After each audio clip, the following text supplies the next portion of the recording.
on very quickly, what are some ideas for creating artificial boundaries to switch off and maintain a balance? I've spoken to many home workers over the years, and what you don't want to do is spoil home by feeling like everything around you is an undone task.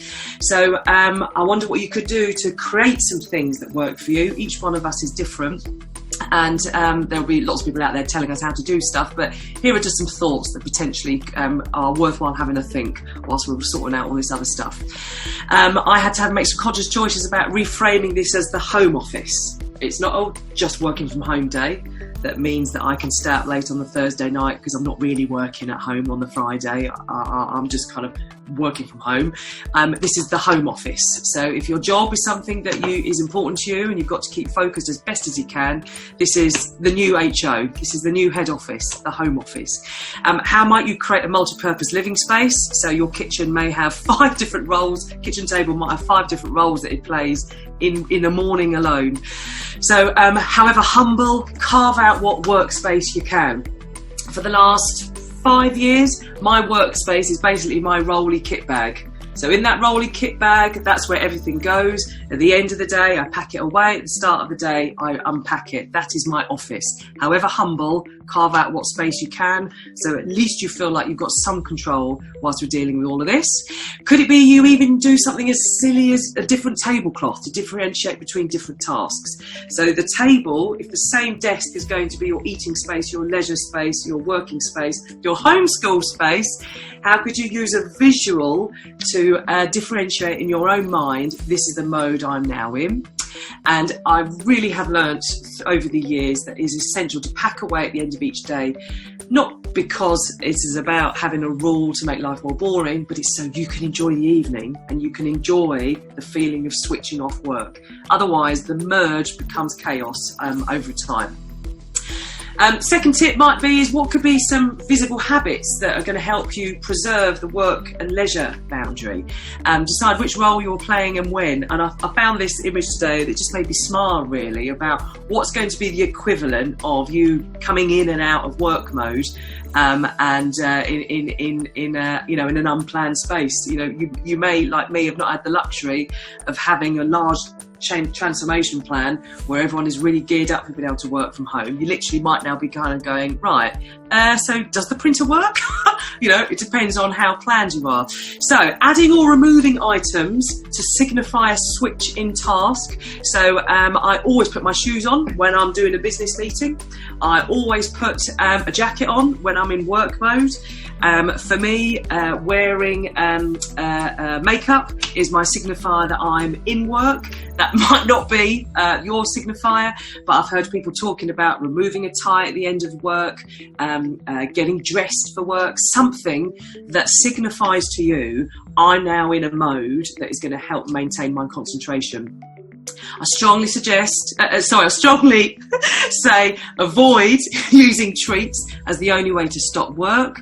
Whatever might be something that you might have done on a Thursday evening to say, yes, nearly at the weekend, that might not be the most sensible way to end work with wine or, whatever it may be. So who am I to judge?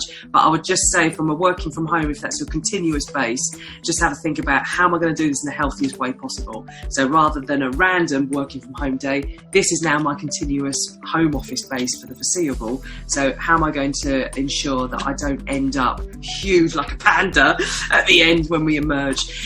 Also having to think about, if you've now got your commuting time back, what was it that you devised over the years to help you enjoy your commuting? Could it be that you still put on an Audible between 5 and 6 in the evening to listen to a book?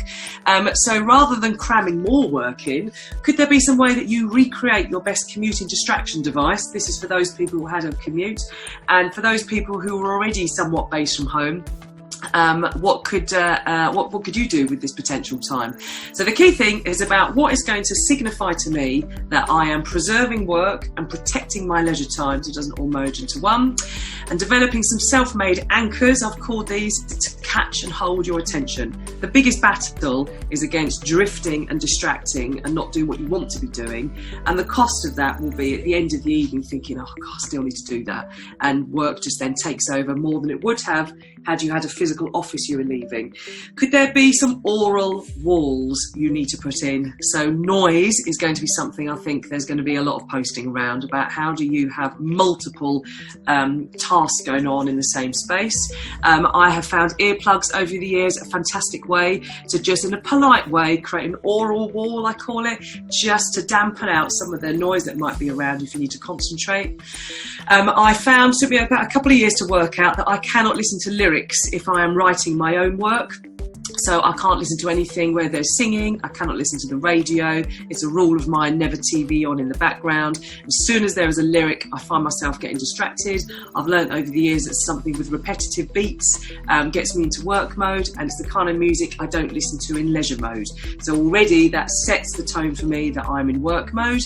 And where might I plan in some downtime to delay, because it's going to be an urge to get distracted, especially as we're all working out what we're doing. There'll be less natural occurrences during the day if you're working solo. So what might be a way, thinking, well, I'm going to crack on with this and knuckle down, because I know at 5 to 1 I've got a team call. So if I find myself starting to drift and think, no, focus, because at 5 to 1 then I can relax.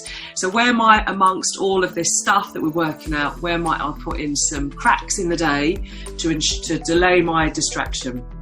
So, just wrapping up the third bit then, reframing this as a home office might work for you to trick your brain into this feeling like a treat day, because it won't feel like a treat day if you're just piling up the work and it spoils the weekend.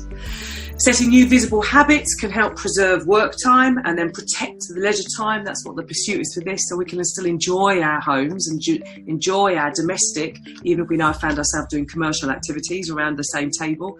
And what might be some little tricks or some anchors, as I've called it, you can put in place that catch and hold your attention, especially when there's so much going on. So, here we are at the end of our Lunch and Learn. May these liquefied times bring unexpected opportunities, and it brings me some comfort that only last month I was wrapping up a session around change on this. How am I going to prioritise my resilience and well-being during these transformational times?